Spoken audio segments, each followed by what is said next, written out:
ఎందుకు నచ్చట్లేదంటే బీజేపీ ఒక సిద్ధాంతం మీద మేము 30 ఏళ్ళుగా జెండా పరుచుకుని బీజేపీ ఎజెండా అనుకుని తిరిగాము. ఈ ఈ గత కొద్ది కాలంగా 2018 నుంచి పర్టికులర్గా నేను పార్టీలో అనేక విషయాలు విభేదించాను. అనేక విషయాల్లో మనం ఎంతసేపు వ్యక్తిగతమైన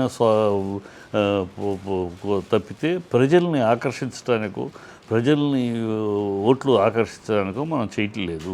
ఎంతసేపు మన వ్యక్తిగతంగా మన పదవి ఉంటే చాలు, మనం ఉంటే చాలు అనే ఒక పద్ధతిలో సిద్ధాంతాలకు తిరోధకాలు ఇచ్చి సిద్ధాంతాలు లేదు రాద్ధాంతాలు లేకుండా అడ్డదిడ్డంగా ప్రవర్తిస్తే అనేక సార్లు పార్టీ ఆఫీసులో నేను ఈ విషయం మీద ప్రశ్నించడం జరిగింది. వాళ్ళకి ఆఖరికి ఏ స్టేజ్కి వెళ్ళిపోయింది.